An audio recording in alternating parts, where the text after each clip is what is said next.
Na palavra de Deus está escrito: de graça recebeste, de graça dai. Ajude-nos a compartilhar o Evangelho. Dê o seu like, inscreva-se no nosso canal e ative o sininho. Obrigado. Mas há um Deus nos céus que revela os segredos. Ele revelou o que vai acontecer no fim dos dias.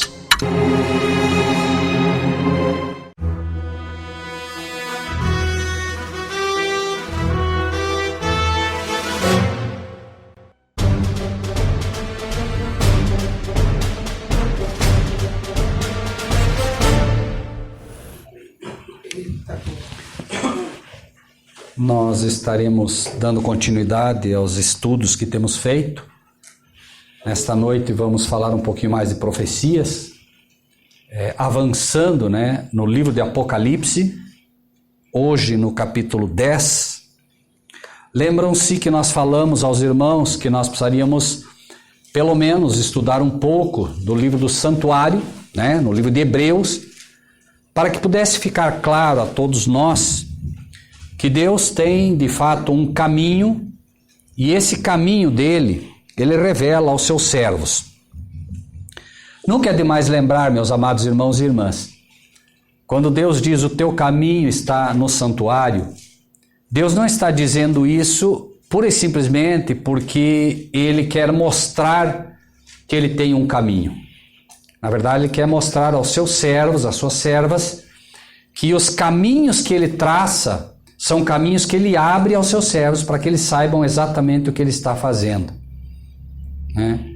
E quando nós estudamos, inclusive, o livro do santuário, as lições do santuário, nós vemos e encontramos lições que outras pessoas não vão conseguir ver. Por isso, como já estudamos aqui, é dito: Senhor, por que lhes fala por parábolas? Para que vendo, não vejam, ouvindo, não ouçam e não entendam.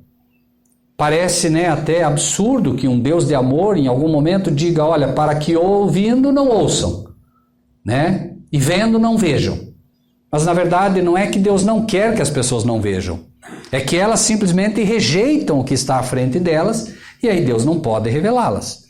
Se Deus dá algo para você, um caminho para você andar, um degrau para você pisar, e você não quer andar nesse degrau, você vai ficar ali. Entende? E as pessoas que forem avançando, fazendo aquilo que Deus lhes pede, vão recebendo mais. É simples assim. Quanto mais você caminha em direção ao que Deus tem te ensinado, Deus vai te dar mais. Agora, se Deus te diz: escuta, isso você não deve fazer, e você escolhe fazer, você vai ficar parado naquele lugar até você aceitar que você precisa fazer o que Ele te pede. É por isso que hoje muita gente sofre com não entender aquilo que Deus quer lhes revelar. Porque pararam em um caminho onde Deus está dizendo marche, faça, e ele diz: não faço, isso aqui não é assim. É o que acontece, infelizmente. O livro de Apocalipse, então, no capítulo 10, a partir do versículo 5, observem que nós estamos seguindo mais ou menos uma sequência no Apocalipse, Começamos no capítulo 1 e vamos avançando, vez por outra a gente volta, para o livro de Hebreus, João, para poder fortalecer aquilo que estamos apresentando, Capítulo 10, então, versículos 1, vamos ler do versículo 1 até o versículo 11, tá bem? Vi outro anjo forte que descia do céu, vestido de uma nuvem, e por cima da sua cabeça estava o arco celeste, e o rosto era como o sol, e os pés como colunas de fogo. Tinha na mão um livrinho aberto, e pôs o pé direito sobre o mar e o esquerdo sobre a terra. E clamou com grande voz, como quando brama o leão. E havendo clamado, os 7 trovões fizeram soar as suas vozes. E sendo ouvidas dos 7 trovões as suas vozes, eu ia escrevê-las, mas ouvi uma voz do céu que dizia: sela o que os 7 trovões falaram e não o escrevas. E o anjo que via estar sobre o mar e sobre a terra levantou a mão ao céu e jurou por aquele que vive para todo sempre, o qual criou o céu e a terra, o céu e o que nele há, a terra e o que nela há, e o mar e o que nele há, e que não haveria mais demora. Mas nos dias da voz do sétimo anjo, quando tocar sua trombeta, se cumprirá o segredo de Deus, como anunciou aos profetas seus servos. E a voz que eu do céu tinha ouvido tornou a falar comigo e disse: vai e toma o livrinho aberto da mão do anjo que está em pé sobre o mar e sobre a terra. E fui ao anjo dizendo-lhe: dá-me o livrinho. E ele disse-me: toma-o e come-o. E ele fará amargo o teu ventre, mas na tua boca será doce como mel. E tomei o livrinho da mão do anjo e comi-o. E na minha boca era doce como mel, e havendo-o comido, o meu ventre ficou amargo. E ele disse-me: importa que profetizes outra vez a muitos povos, nações, línguas e reis. Amados irmãos e irmãs, sejamos francos. O que é que nós entendemos dessa leitura do Apocalipse? Muito pouco, não é? Sejamos francos com Deus, não é? Convenhamos, você lê algo, me deu o livrinho, eu comi, o livrinho era doce na boca, ficou amargo no estômago. Eu não entendi nada. Vejam, tudo que Deus espera do seu povo é exatamente isso. Senhor, eu não entendi nada. Não adianta mentir para Deus, sabe? Infelizmente, em muitas igrejas, lê-se isso. Nem digo, porque o Apocalipse hoje até as pessoas nem ler não querem mais, né, pastor? Tem medo até de ler, né? Mas convenhamos, meus amados irmãos, o que mais se vê hoje, infelizmente, o que é? Lê, né? Lê, amém, glória, aleluia, e fica por isso mesmo. Convenhamos, irmãos, sejamos francos, acontece muito isso da pessoa ler e a pessoa não entendeu nada. E a pessoa, né, amém, glória, aleluia, por um hábito que ela tem, mas ela gostaria do quê? O que ela gostaria? De entender, não é? Lembrem-se sempre, o que é o Apocalipse? Quem lembra? Apocalipse 1. Revelação de Jesus Cristo, a qual Deus lhe deu para mostrar aos seus servos as coisas que brevemente devem acontecer. Pelo seu anjo as enviou, que as notificou a João, seu servo. Então o que é o Apocalipse? Qual é o propósito do Apocalipse? Mostrar aos servos de Deus o que vai acontecer, amém? Mas aí, infelizmente, o que acontece é que a maioria não tem a coragem de dizer: Senhor, eu não entendo. E tudo que Deus espera é o quê? Se Deus te dá algo, né, que é difícil, tudo que Ele quer é que você diga: Senhor, eu não entendi. Ótimo, filho. Então vamos lá, eu vou te explicar. Ou será que Deus deu o Apocalipse e diz assim: vamos fazer o seguinte, vamos fazer o Apocalipse, vamos escrever ele bem difícil, e aí quando eles vier pedir, nós vamos, se virem aí. Não é assim, irmãos. Nosso Deus é um Deus de amor. Ele, na verdade, tornou isso aqui o mais fácil possível. O problema é que nós estamos tão mal que não entendemos. Né? Isso geral, nós não estamos falando aqui, todos nós estamos com um problema, né? Agora, claro que à medida que a gente começa a estudar, começa a ficar mais claro. Essa igreja, por exemplo, hoje, os irmãos aqui que têm participado podem ter certeza. O que vocês já aprenderam aqui é muito mais do que milhares de igrejas têm. Muito mais. Hoje vocês conseguem ler trechos já do Apocalipse e explicar para os outros, não é? Vocês conseguem já ensinar coisas que ministros, presbíteros, anciãos não sabem, né? Mérito de vocês? Não. Méritos de quem? De Deus. De Deus, que é bondoso e abre ao seu povo, a quem pede, a quem clama, a quem ora, né? Para que possa entender. Então, vamos começar, né? Já oramos pedindo a Deus, né, que nos dê sabedoria para isso. Versículo 1 do capítulo 10, então. Vi outro anjo forte que descia do céu, vestido de uma nuvem, e por cima da sua cabeça estava o arco celeste, e o rosto era como o sol e os pés como colunas de fogo. Primeiro lugar, ele diz: eu vi um anjo forte, certo? Um anjo forte, pois não? Um anjo poderoso. Amém? Um anjo poderoso, um anjo forte, né? A Bíblia podia simplesmente dizer, eu vi um anjo, mas ela faz questão, cada palavrinha tem a sua aplicação. Eu vi um anjo forte. Que anjo forte seria esse? Vamos voltar no próprio Apocalipse então, a gente acabou de citar, mas nunca é demais lembrar, né? Que anjo forte é esse? Revelação de Jesus Cristo, a qual Deus lhe deu para mostrar aos seus servos as coisas que brevemente devem acontecer, e pelo seu anjo as enviou e as notificou a João, seu servo. Quem é o anjo então? É o próprio anjo de Deus. Não é um dos anjos. Não é um dos anjos qualquer. É o próprio anjo de Deus. É aquele que assiste imediatamente a Deus. É o anjo mais poderoso do céu hoje. Que anjo é esse? Nós vamos encontrar o nome dele lá no livro de Daniel. Esse anjo se chama Gabriel. Certo? Esse é o anjo Gabriel. Quem é o anjo Gabriel? O anjo Gabriel é o anjo que substituiu Lúcifer. Lúcifer cai, certo? Era o anjo mais poderoso do céu. A Bíblia faz questão de dizer que ele era perfeito, formosura, tudo. E ele, quando cai, Deus então chama, e o anjo agora que o substitui é Gabriel. Repito, lá no livro de Daniel vocês vão ver que é o mesmo anjo, tá? Esse é o anjo, vejam bem.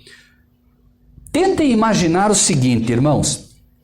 Quando nós pensamos no Evangelho, quando nós pensamos no plano da redenção, quando nós pensamos no plano da salvação, nós só nos preocupamos conosco. Isso é um fato, a gente só se preocupa com a gente. Então, quando alguém diz assim, escuta, esse é o anjo mais poderoso do céu, isso não impacta muito a gente. Porque tudo bem, não, maravilha, o anjo... Mas é preciso entender, amados irmãos e irmãs, que de todos os anjos que Deus tem, milhões e milhões, milhares e milhares, de toda a criação de Deus, Deus escolhe o principal anjo dele, e o principal anjo dele é o que está incumbido de notificar aos servos de Deus na terra o livro do Apocalipse. Isso é fantástico. Quantos anjos Deus tem à sua disposição? Quantos? Milhares de milhares e milhões de milhões. Mas este é o anjo mais poderoso do céu. Isso quer dizer o quê? Isso quer dizer que quando você abre o livro do Apocalipse e começa a estudar, você está sendo auxiliado por quem? Pelo anjo mais poderoso do céu. E tem que ser. Sabe por quê?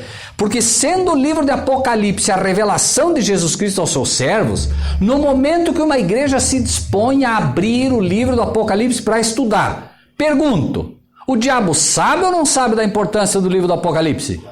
Sabe? E o que ele tem feito com esse livro nas igrejas? Muito bem, muito bem. Claro, deixar de lado. E como ele faz isso? Usando os seus anjos caídos.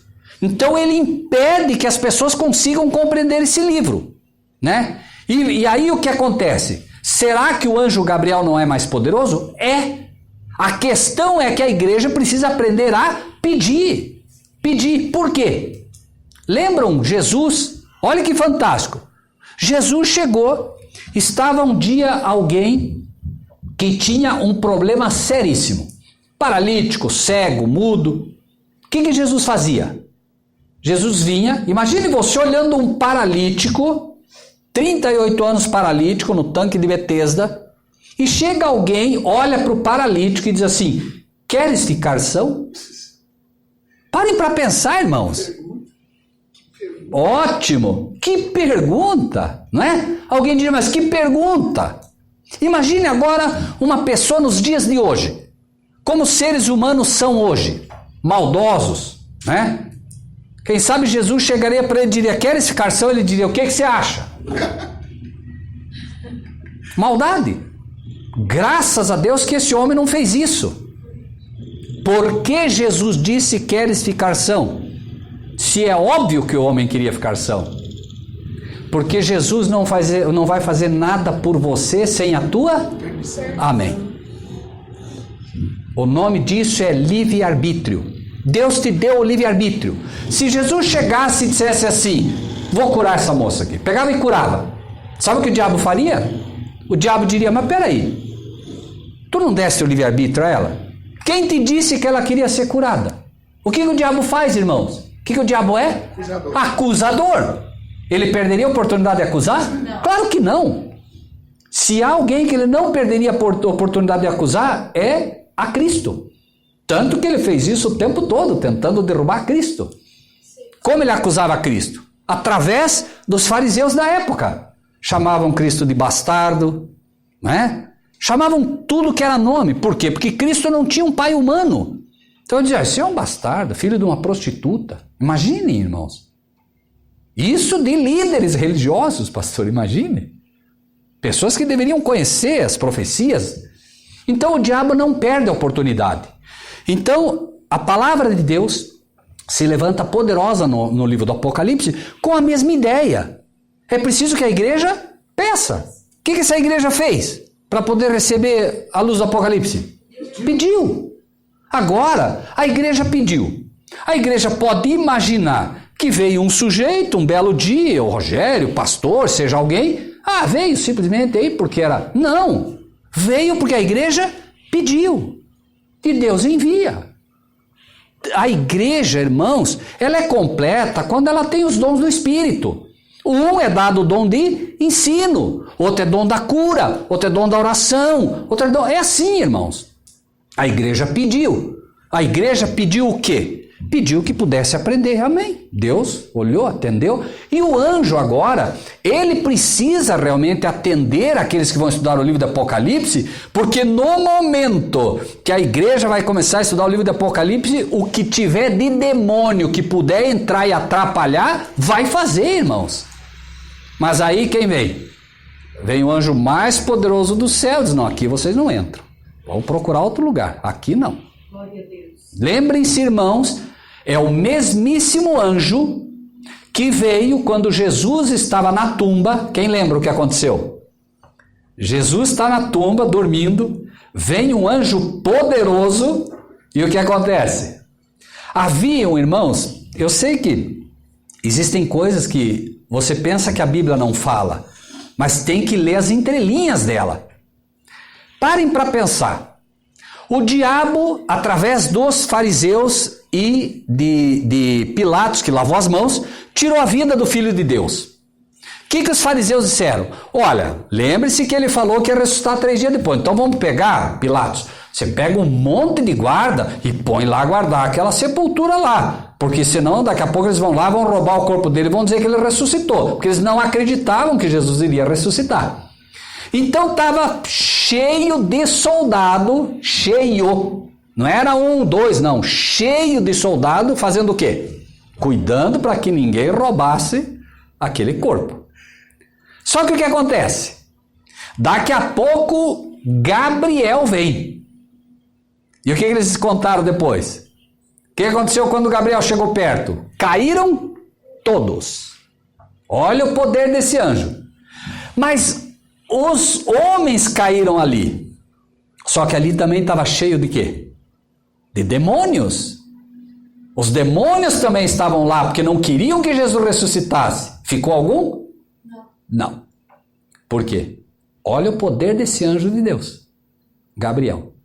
É um terremoto, né, quando ele vem, e aí eles desmaiam, os anjos caídos correm todos, porque não suportam a presença. Vejam, não estamos nem falando de Cristo que estava na tumba, e não estamos falando do Pai, porque o Pai se vem, né, não sobrava ninguém, certo? Então vem o anjo e não fica ninguém. Esse anjo, irmãos, é o anjo que está abrindo e notificando a igreja do livro de Apocalipse. Eu pergunto para vocês, o que vocês acham? O Pai, que é Deus, o nosso Pai, tem o seu filho numa tumba. Vocês acham que ele vai mandar qualquer anjo para... vem você mesmo aqui. Não.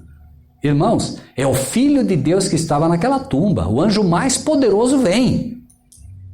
Olha a honra que nós temos ao estudar o livro do Apocalipse. O mesmo anjo que Deus incumbe de ir lá tirar seu filho da tumba. Levanta, filho do Deus vivo, teu Pai te chama. Irmão, se a autoridade desse anjo por parte do Pai A autoridade desse anjo fez com que não ficasse um anjo caído. Por que nós duvidaríamos de que não entra um anjo caído aqui, quando se estuda o livro do Apocalipse? Porque os irmãos acham, irmãos, que quando estudamos esse livro, eu não sei se vocês já perceberam isso, eu tenho tido o privilégio de pregar em muitas igrejas. Irmãos, por um momento agora, fechem os olhos, todos vocês, fechem os olhos. Fechem os olhos, apenas fechem os olhos, não digam nada.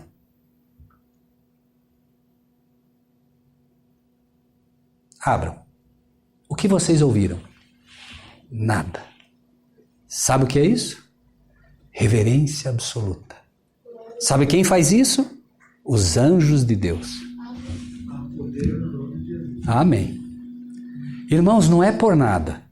Há tempo de louvar, não é? Há tempo de orar, há tempo de cantar, mas há tempo de escutar, ouvir.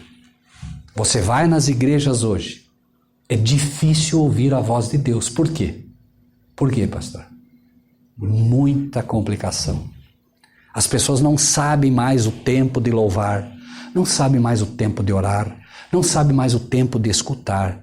E convenhamos, irmãos, eu pergunto a vocês, se nós realmente acreditamos que quando o pastor está falando aqui na frente, se nós acreditamos realmente que quando o irmão está falando inspirado por Deus, pergunto, não é de bom tom ouvi-lo?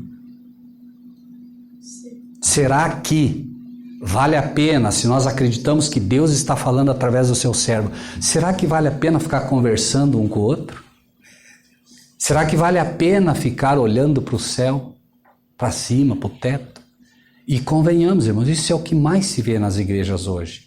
Uma irreverência absoluta, né? Por quê?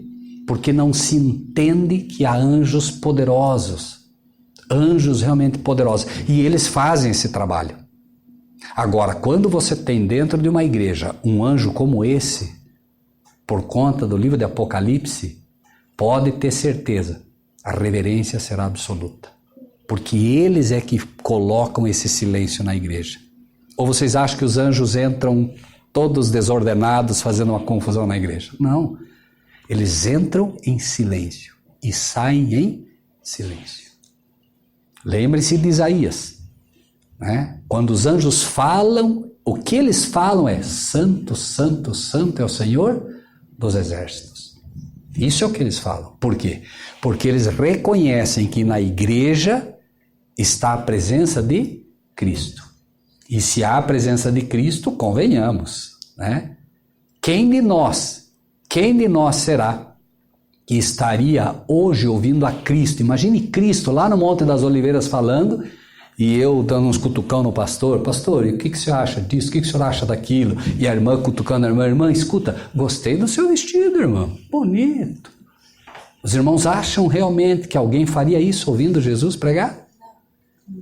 Reverência. Ah, muito bem. Né? Vi outro anjo forte que descia do céu vestido de uma nuvem e por cima da sua cabeça estava o arco celeste.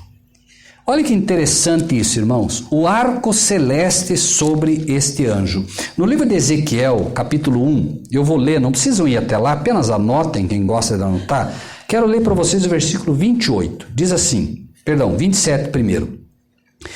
Vi como a cor de âmbar, como aspecto de fogo pelo interior dele, desde a semelhança dos seus lombos e daí para cima, e desde a semelhança dos seus lombos e daí para baixo. Vi como a semelhança de fogo e um resplendor ao redor dele. Nós imaginamos um anjo, mas não temos a menor noção do que é um anjo de Deus. É poder puro, é de cegar os olhos, é de cair desmaiado. Entendem? Nós só suportamos porque o anjo vela essa glória toda, porque senão a gente caia tudo duro aqui. Todos. Como aspecto do arco, vejam bem, como aspecto do arco que aparece na nuvem no dia da chuva. O que é isso? Qual é o arco que aparece no dia da chuva? Amém. E o que o arco-íris nos diz? Esse anjo, então, vem com o arco celeste. Por que ele vem com o arco celeste? Para lembrar o ser humano que um dia, há muito tempo atrás, caíram as águas do dilúvio. Mas aí o que Deus disse? Deus fez aparecer o quê? O arco, dizendo, olha, essa é uma promessa que eu faço para vocês, que nunca mais eu derramarei as águas do dilúvio sobre a terra. Esse anjo traz o cumprimento da maior promessa que o cristão pode ter. Qual é a maior promessa que o cristão pode ter? A maior de todas. Salvação. Esse anjo vem com esta promessa fantástica da salvação do ser humano, que está próxima, que está iminente. E por quê? Porque este arco faz parte, né, e se vê nesse anjo. A maior promessa que o cristão tem é: eu vou, mas eu vou voltar. Eu vou preparar lugar para vocês. E quando eu voltar, o que eu vou fazer? Eu vou levar vocês comigo.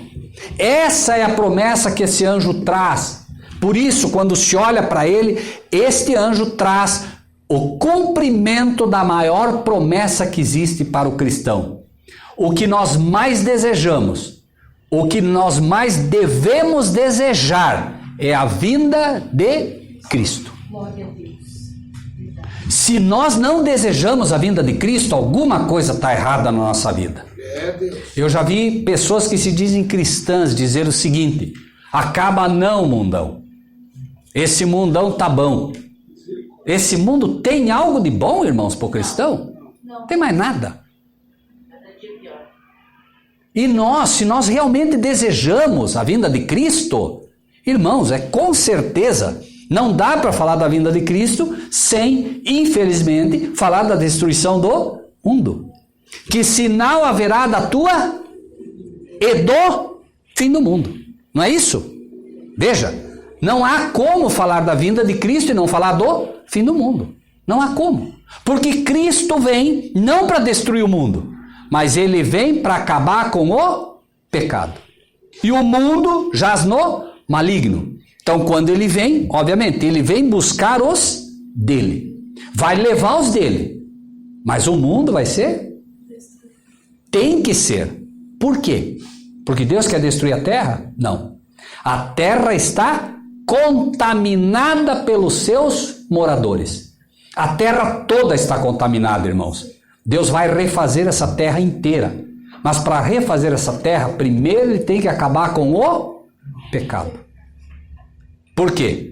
Porque se você simplesmente diz assim, vejamos, vamos imaginar o seguinte: a irmã, apenas hipoteticamente, a irmã está cheia de veneno no corpo, certo? Ela foi trabalhar com o marido na lavoura e se encheu de veneno. E agora ela está com uma série de feridas no corpo todo, certo? E o médico diz assim: olha, o problema é que você está com muito veneno no corpo, e esse veneno está criando feridas. Pergunto, agora o médico diz assim: vamos tratar da ferida que tudo vai ficar bem. Vai resolver? Não. Por quê? Claro, ele vai tratar da ferida, vai dar remédio para tirar dor, mas daqui a pouco as feridas fazem o quê? Voltam. Então é preciso primeiro tirar o veneno. Deus não pode refazer essa terra se primeiro ele não tirar o veneno. Ele tem que limpar a terra do pecado para daí ele poder refazê-la. Porque infelizmente, irmãos, né, as pessoas hoje, lembrem-se de Paulo. Paulo disse, tem tudo a ver com o que o pastor acaba de dizer. Paulo diz: os judeus pedem sinais. Né? O judeu é o cristão hoje. Ou será que é lá só o judeu? Os cristãos pedem, ou os crentes pedem sinais, milagres. Vejam bem, olha só o que ele diz. Os crentes pedem milagres. Aí as igrejas têm milagre, pastor, então abarrotada. Os crentes pedem milagres. Os gregos pedem sabedoria. Então você traz, por exemplo, os gregos são os gentios, são os ímpios. Como eles não conseguem, né, ver beleza na palavra de Deus, eles querem o quê? Eloquência. Né? Eles querem aqueles sermões que são sermões eloquentes. Né? Não abre a Bíblia para não. Vamos falar de inteligência emocional. Vamos falar de... Isso aí não está na Bíblia, inteligência emocional? Onde que está isso? E gente que hoje está preparada com neurolinguística, com uma série de coisas. Claro que a inteligência emocional, se usada aos olhos do que é a Bíblia, falar da mente de Cristo é uma coisa, mas o que está aí é neurolinguística. E aí, como disse o pastor, as pessoas não têm coragem de falar e vai levando. As pessoas não têm coragem de se levantar e dizer isso está errado, está errado. E aí as igrejas sofrem. Por quê? Porque as pessoas não têm coragem de apontar o pecado pelo nome. E é preciso colocar, porque senão as pessoas vão sendo enganadas. Pergunto, um católico que adora imagens, pergunto, ele tem o direito ou não tem de saber o que é verdade? Você foi chamado para quê? Para alisar o santo dele? Ou para dizer, olha, por favor, eu amo você, mas não está certo isso. Isso aí não é bíblico. Isso não é nosso papel. Com carinho, com amor, mas é para falar. Porque senão, irmãos, nós vamos ser o quê? Coniventes. Um dia Deus vai dizer assim, escuta, cadê o teu vizinho? Não, o meu vizinho, não sei. Mas peraí, veja, lembrem o que aconteceu com Caim. Caim, onde é que está o teu irmão? Acaso o Senhor é o guardador do meu irmão? Vocês acham que essa pergunta é só para Caim? Um dia vão dizer, escuta, onde é que está o teu irmão? Onde é que está o teu vizinho? Onde é que está o teu amigo? Onde é que está o teu colega de trabalho? Ah, não, senhor, sabe o quê? Ele era um católico lá, roxo. Não, falei para ele, sabe o que eu falei para ele, senhor? Você vai para o inferno porque você está aí adorando essas estátuas. E eu te mandei falar isso para alguém? Não, senhor, eu fui lá na igreja pregar, naquela igreja lá, me deram espaço, eu dei um pontapé na santa que eu joguei. Eu te mandei fazer isso? Não. Não é assim que se conquista as pessoas. Nunca vamos conquistar as pessoas desse jeito. E tem, infelizmente, homens que acham que é assim, mas não vai ser. Alertar com amor. É o que Jesus fazia. Vocês acham que Jesus pegou o chicote quando ele viu que estavam fazendo uma casa de negócio? Já vi gente pregar, inclusive, que Jesus desceu o chicote nos sacerdotes. Jesus não acertou ninguém com o chicote. Jesus instalou o chicote para os animais saírem de lá. Mas ele não bateu em ninguém. Imagine Jesus batendo em alguém com chicote, irmãos. E a gente ouve, não, Jesus pegou o chicote e precisa ver, deu em todo mundo. Irmãos, só quem não conhece a Jesus fala algo assim. Né? Então a gente aprende, Jesus falava, fez o que tinha que fazer ou não fez? Fez. Imagine você chegar hoje um ser, entrar lá no Vaticano, cheio de papa, bispo, padre, toda aquela, e ele chegar com um chicote e dizer, saiam todos daqui, saiam tudo daqui. Imagine só a autoridade. E eles, correram todos. Né? Mas imagine o problema que você arruma. Quem esse louco pensa que é? Né?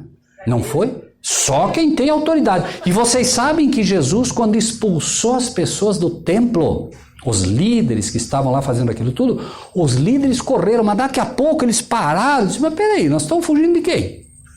Não, vocês estão fugindo porque para eles Jesus era um mendigo, era um coitado. Eles não acreditavam que Jesus era. Não, vamos voltar lá e vamos. Não, peraí, o que ele está pensando? Quando voltaram lá, havia um silêncio. Jesus com as criancinhas agora, não tinha mais nenhum animal lá dentro. Eles próprios, eles não tiveram mais nem coragem. Mas sabe o que aconteceu? Vocês lembram quantas expulsões houve? 2. Então eles daí, com tudo que aconteceu, eles ficaram envergonhados.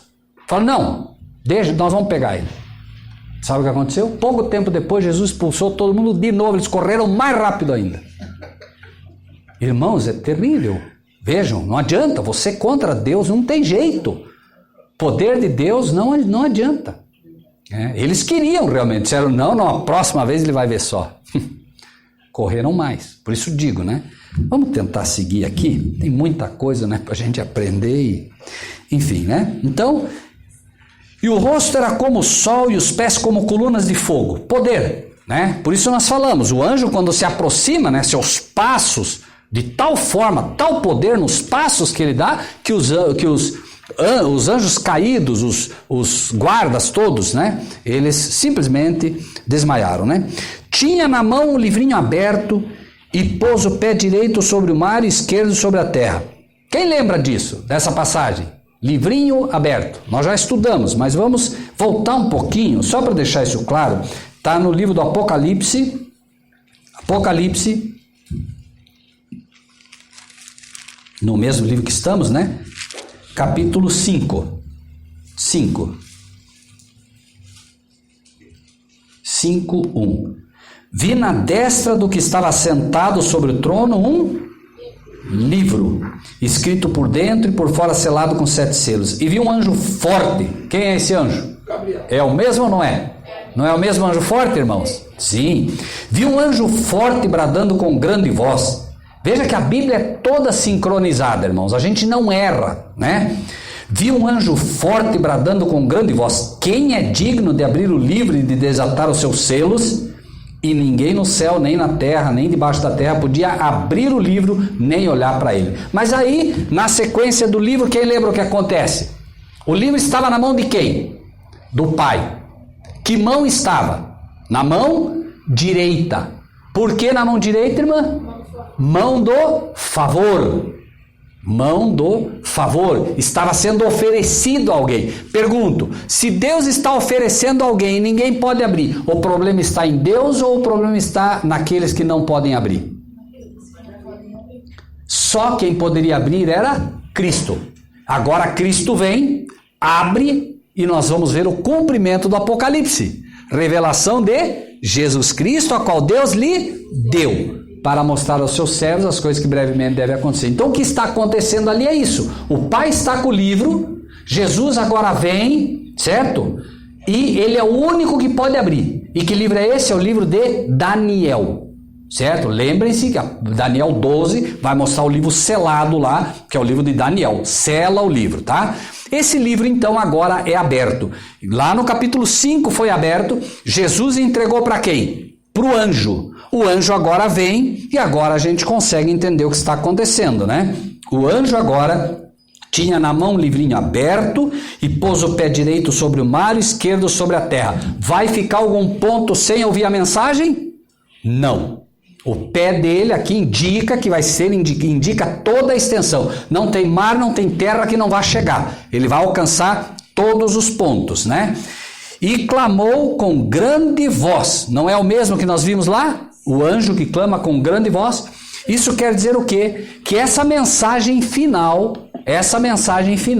vai alcançar toda a terra também, certo? Ele clama com grande voz, muito poder, certo?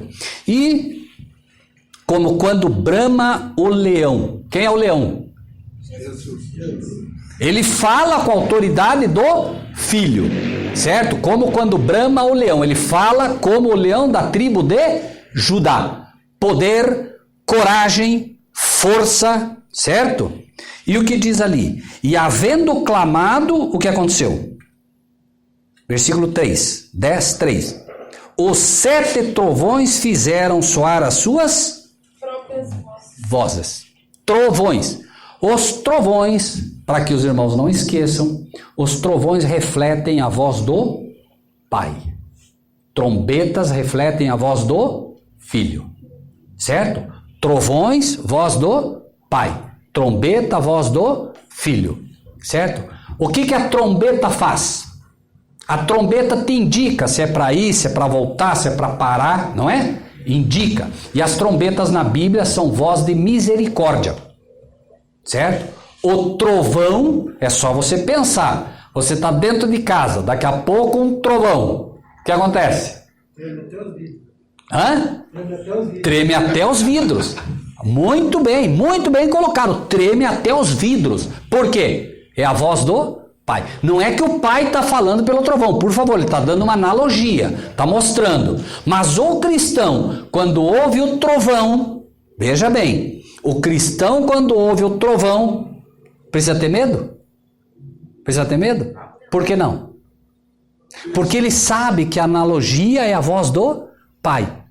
E nós não podemos ser como os antigos. Moisés, fala conosco e te ouviremos. E não fale Deus conosco para que não morramos. Não. Quando Jesus vai ser batizado, quem falou, eis o meu filho amado em quem me comprazo? Quem que falou? Óbvio que é o Pai. Eis o meu filho amado em quem me comprazo. Os cristãos que já haviam sido batizados entenderam que era o Pai dizendo, eis o meu filho amado em quem me comprazo. E os ímpios? Imaginaram que era um trovão. Entendem? Daqui a pouco, Deus vai falar e o cristão vai ouvir a voz do Pai falando. Sim ou não? Hoje não suportamos. E como é que nós treinamos para ouvir a voz do Pai falando a nós? Exatamente o que estamos fazendo hoje. Nós estamos treinando para ouvir a voz de Deus. Hoje, nós ouvimos através de um pobre mensageiro pecador. Daqui a pouco nós vamos insistindo, vamos ouvindo o Apocalipse e nossos ouvidos vão sendo treinados para ouvir a voz de Deus. E sabem por quê? Vamos seguir que vocês vão ver por quê. Quantos trovões soaram as vozes? 7. 7 é número da plenitude. Muito bem. Esta é a última mensagem dada ao povo. Última. Mas não é uma mensagem de misericórdia. Por favor, não se enganem. Não é mais mensagem de misericórdia. A misericórdia já acabou. Aqui quem está salvo, quem está perdido, porque são os 7 trovões. O que tinha que ser dito já foi falado. Todas as mensagens que tinham que ser dadas para a salvação já foram dadas. Essa é uma mensagem só para os servos de Deus, só. Não converte mais ninguém essa mensagem, e vocês vão ver por quê. Como pode uma mensagem de Deus que não converte mais ninguém? Vejam, vamos ver. Os 7 trovões fizeram soar as suas vozes. E sendo ouvidas dos 7 trovões as suas vozes, eu ia escrevê-las, mas ouvi uma voz do céu que dizia, sela o que os 7 trovões falaram e não o escrevas. Prestem atenção, irmãos. Havia um livro selado, sim ou não? Sim. Sim, estava na mão do Pai. Sim. Ok? Era um livro que foi selado na época de Daniel e disse, Daniel, levantar-te-ás no fim dos dias. Então, nos fim dos dias, abriu o livro. Sim ou não? Sim. Estamos nos fim dos dias, sim ou não? Como sabemos disso? Sabemos porque o livro está aberto. Se não fosse o fim dos dias, nós nem conseguiríamos aprender o que estamos aprendendo. Só aprendemos porque o livro foi aberto. Revelação de Jesus Cristo, a qual Deus lhe deu. Jesus, quando estava na terra, quem lembra o que ele disse sobre a vinda dele? O dia e a hora? Ninguém sabe. Somente quem? Somente o Pai. Ok. Somente o Pai. Vamos ler devagarinho. De novo, versículo 4. Sendo ouvidas dos 7 trovões as suas vozes, eu ia... Quem ia escrever? Quem ia escrever? João. Quem foi que escreveu o livro do Apocalipse? João. Quem está falando que ia escrever? João. Ele ia escrever, ele ouviu. O anjo foi lá, clamou ou não clamou? Nós não sabemos o que, mas ele clamou ou não clamou com potente voz? Grande voz, clamou. Ele clamou algo. O João falou, vou escrever. O que foi dito para ele? Ouviu uma voz do céu que dizia, sela o que os 7 trovões falaram e não escreva. Está escrito? Não. Não está porque ele não escreveu. Ele não escreveu. Se ele tivesse escrito, estava. Agora, vamos ver. E o anjo que via estar sobre o mar e sobre a terra levantou a mão ao céu. Olha só, agora levanta a mão ao céu num juramento solene. E jurou por aquele que vive para todo sempre, o qual criou o céu e o que nele há, a terra e o que nela há, o mar e o que nele há, que não haverá mais... Demora. Veja, ele não escreveu. Não escreveu. Mas o anjo agora faz um juramento solene. Não vai mais haver... Repito. Qual é a grande esperança do povo de Deus nessa terra? Qual é a maior promessa que o povo de Deus nessa terra espera? Eu vou preparar lugar para vocês e eu vou voltar para buscar vocês. A vinda de Cristo é a maior promessa. E qual era o segredo de Deus? Qual era o segredo de Deus? Aquilo que só o Pai sabia. O que é que só o Pai sabia? O dia e a hora da vinda do Filho. Sim ou não? Sim. Muito bem. Mas aí o livro foi aberto, ele não escreve, e olha o que ele diz agora, ó. 6, de novo. Jurou por aquele que vive para todo sempre, o qual criou o céu e o que nele há, a terra e o que nele há, o mar e o que nele há, e que não haverá mais demora. Vamos para o livro de Hebreus rapidinho, bem rapidinho. Livro de Hebreus, capítulo 10, Hebreus 10, 35 ao 39. Vou ler rapidinho para não cansar.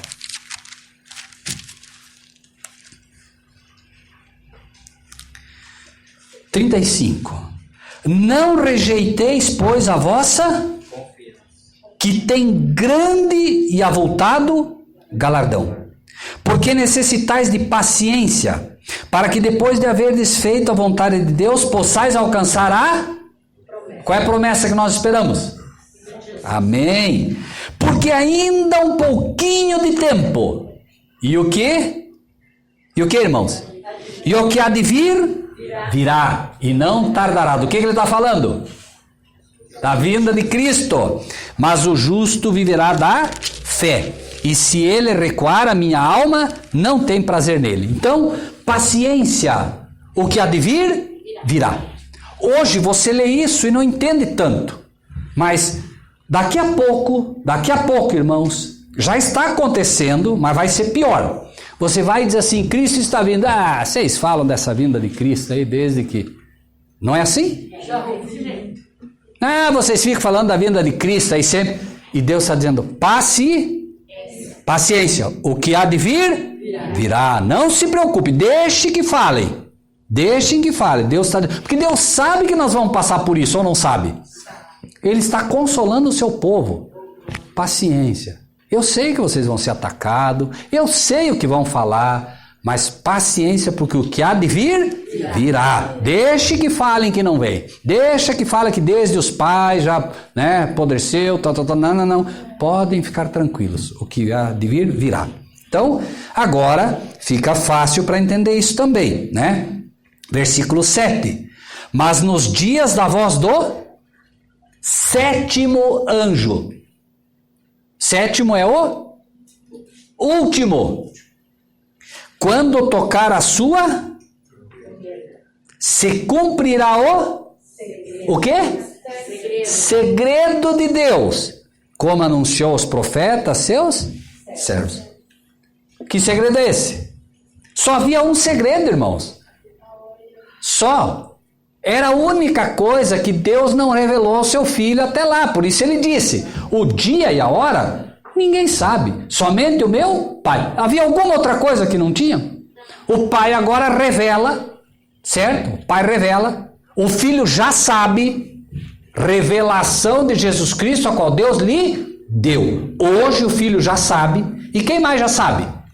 Além do Filho? O anjo. O anjo falou ou não falou? Ele só disse para João, não escreva. Mas ele sabia ou não sabia? Claro, tanto que ele disse, não escreva. Agora o anjo já sabe. Por quê? Revelação de Jesus Cristo, a qual Deus lhe deu para mostrar aos seus servos as coisas que brevemente devem acontecer. Então, quem sabia? O Pai. O Pai entregou para quem?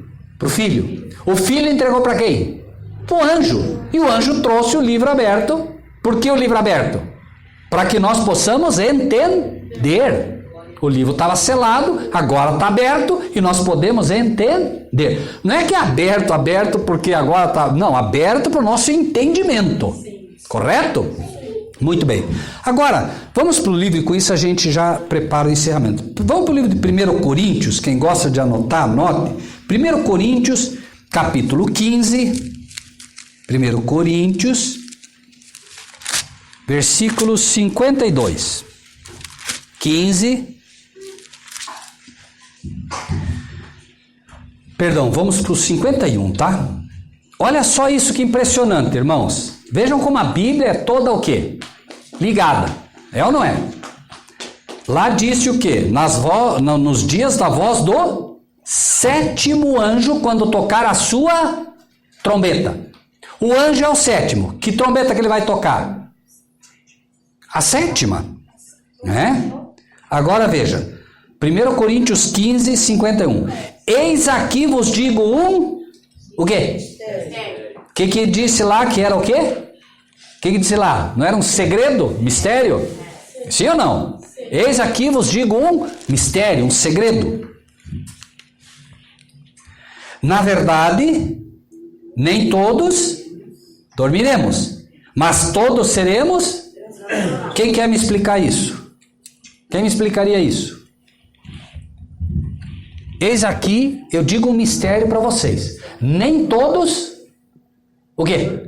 Nem todos. Mas irmãos. Nem todos descerão à sepultura. Amém. Viu? Meus irmãos aprenderam? Porque senão nem todos dormiremos. Mas peraí, todo mundo dorme. Nem todos desceremos à sepultura. Nem todos dormiremos. Olha que interessante. Mas peraí, como assim? A Bíblia não diz que só há uma certeza que todos morrem? Nem todos dormiremos. Claro, a certeza que está lá é de que todos dormem, todos morrem. Porém, este é um grupo especial. Quem são esses? Nem todos dormiremos. Qual é esse grupo que não dormirá? Primeiro, oi? Amém. Esses são os 144 mil que não vão conhecer a morte. Nem todos dormiremos. Por quê? Porque quando Cristo vier, ele vai encontrar gente viva ou não vai? Sim ou não? Será gente que não conheceu a sepultura, sim ou não? Sim, mas, vejam bem, nem todos dormiremos, mas todos seremos. Essa é a glorificação. Então veja, você não morre, você está vivo. Mas eu te pergunto, você consegue atravessar a estratosfera com Cristo? Não. Você precisa ser transformado. Então, todos serão transformados. O que isso quer dizer também? Irmãos, quando o povo de Deus vai estar aí, vamos considerar pela fé que nós faremos parte dos 144 mil. Então nós estamos aguardando a vinda de Cristo, certo? Qual é o exemplo que nós temos de alguém que foi trasladado? Elias e quem mais? E Enoque. Muito bem. Elias e Enoque foram trasladados, mortos ou vivos? Conheceram a morte? Não. Nem todos dormiremos. Deus já nos deu exemplo do que ele é capaz de fazer, certo? Ele já levou 2 como exemplo para nós. Ah, não, senhor, mas eu já não mostrei para vocês. Eu já dei o exemplo. Eu não trouxe Enoque para mim, eu não trouxe Elias para mim. E vocês ainda não aprenderam que vocês devem vir no espírito de Elias? Qual era a diferença? De quem ele falou que veio no espírito de Elias? João Batista. Ele disse, os discípulos chegaram para ele, Senhor, por que eles dizem que Elias tem que vir primeiro? Elias já veio e fizeram com ele tudo o que quiseram. De quem que ele estava falando? João Batista, que eles mataram finalmente por Herodes. Porque foram eles que entregaram João Batista para Herodes. Certo? E Jesus disse o que de João Batista? Na verdade, eu lhes asseguro que dos nascidos de mulher não houve profeta igual João Batista. Por quê? Porque houveram profetas excepcionais. João Batista em algum momento teve dúvidas.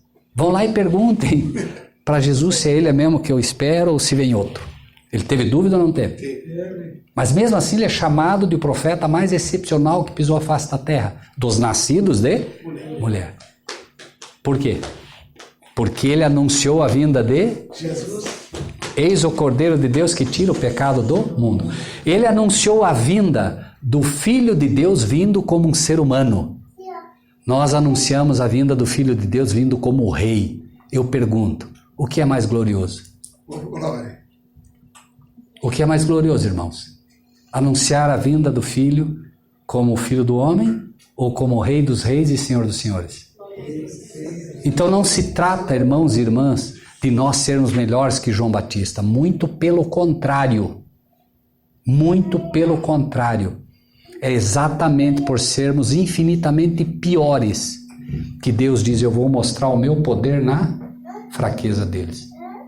Eu vou dar a esses poder como não foi dado a ninguém na face da terra. E sabem por quê também? Para que a luta não seja desigual. A Bíblia, no livro de Apocalipse, capítulo 12, diz que o diabo desceu a voz e tem grande ira, porque tem pouco tempo. Pergunto, um ser extremamente poderoso fez o que fez e agora ele sabe que tem pouco tempo. Vocês acham que ele vai perder tempo? Não. Vai agir com todo o poder. Sabe por quê? Porque Deus agora vai permitir que ele haja com todo poder. Senhor, mas daí nós não temos chance. Tem sim. Porque eu vou deixar ele agir com todo o poder, mas eu vou dar a vocês também um poder que nunca houve igual. Glória a Deus. Entendem, irmãos? E mais, João Batista, sendo o maior profeta que pisou na terra, segundo Jesus, veio no poder e no espírito de Elias. Então nós vamos juntar, agora Deus vai juntar o poder de Elias e o poder de João Batista que foi dado, para dar ao povo de Deus que vai dar a mensagem final. Irmão, se isso não é glorioso, o que é?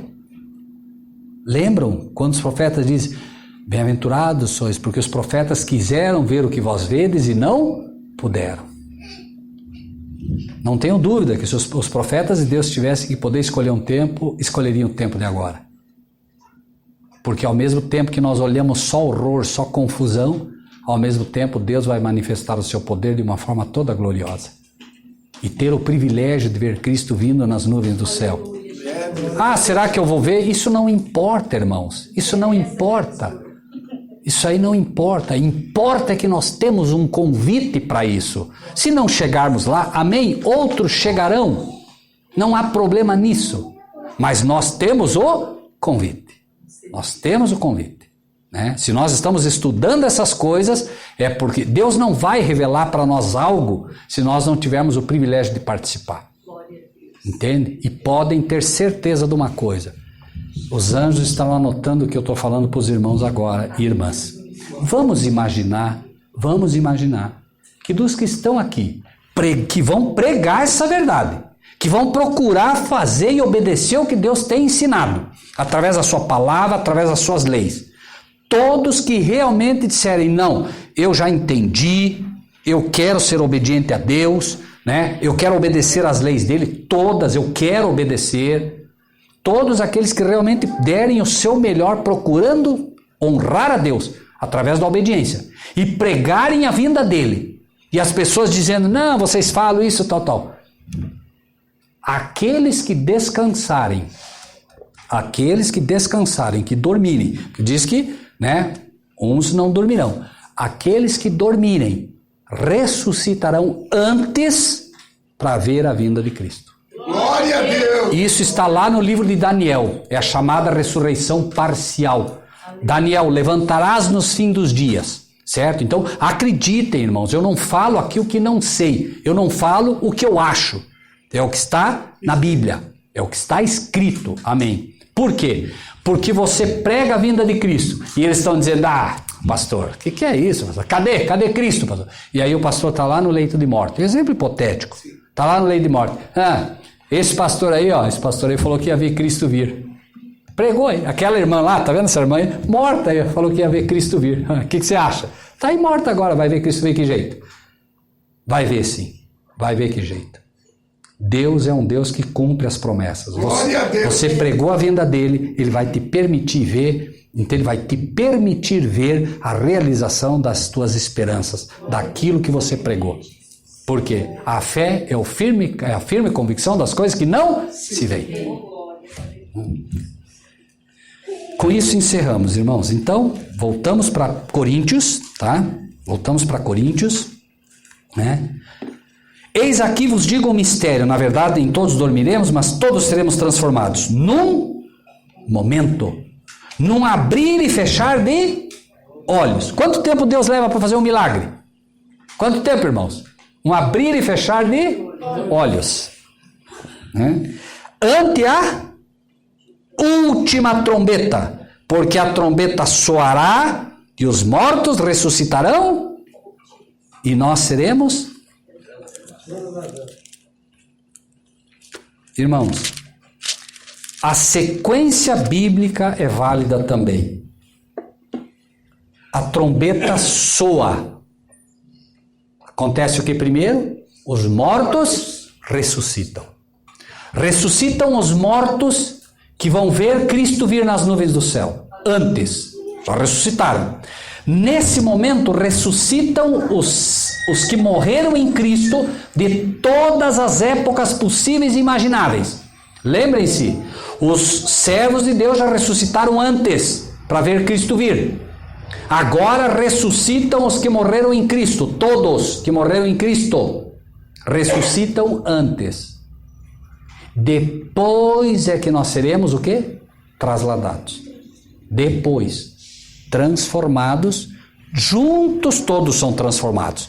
Ressuscitam os que morreram em Cristo, certo? Ressuscitam os que morreram em Cristo. Todos são transformados juntos. E todos vão, como? Juntos. Me entendem, irmãos? Todos vão juntos. Querem ler melhor para que isso fique mais claro?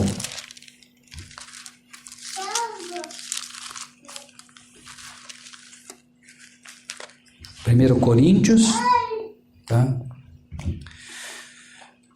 15, 51, 52 e 53.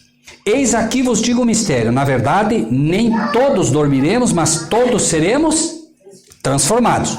Num momento, num abrir e fechar de olhos ante a última trombeta. Porque a trombeta soará e os mortos ressuscitarão incorruptíveis e nós seremos transformados. Por quê? Convém que isso que é corruptível se revista da incorruptibilidade e que isso que é mortal se revista da imortalidade. E quando, vejam bem, quando isto que é corruptível se revestir da incorruptibilidade e isto que é mortal se revestir da imortalidade, os mortos vão se revestir da imortalidade. Os vivos não precisam se revestir da imortalidade porque já são transformados e agora eles já têm a imortalidade. Então cumprir-se-á a palavra que está escrita: tragada foi a morte na vitória. Onde está, ó morte, o teu aguilhão? Onde está o inferno, a tua vitória? Ora, o aguilhão da morte é o pecado e a força do pecado é a lei. Então, o que acontece? Ninguém vai antes, ninguém vai depois. A promessa de Cristo é para todos. Os que estiverem vivos são glorificados, são transformados em incorruptíveis e os que morreram são revestidos da imortalidade. Por que são revestidos da imortalidade? Porque morreram. Agora, aqueles que estão vivos simplesmente seguem a sua vida. Por quê? Vida eterna. Nunca conhecerão a morte. Esta é a vida eterna que se mede pela vida de Deus. Ou seja, a vida eterna daqueles que não conhecerão a morte, se, vejam bem, irmãos, não vamos entender errado, se o pastor estiver vivo quando Cristo vier, a vida eterna para ele já, o quê? Já começou, ou não? Claro, por quê? Porque se ele não vai morrer, a vida eterna dele já começou, ou não? Sim ou não, irmãos? Sim. Claro, porque se não vai morrer, ele está vivo. Daqui a 10, 20 anos, Deus o sabe, Cristo vem, né? A vida eterna dele já começou quando ele nasceu. Não vai conhecer a morte. Agora, claro, aqueles que passam pela sepultura, não. Tá bem até aqui, amados irmãos? Então, que Deus lhes abençoe grandemente. O pastor faz o encerramento para nós, né, pastor? Amém. Na palavra de Deus está escrito que nós devemos compartilhar o que recebemos. Assim, se você gostou desse vídeo, dê o seu like, inscreva-se no nosso canal e ative o sininho.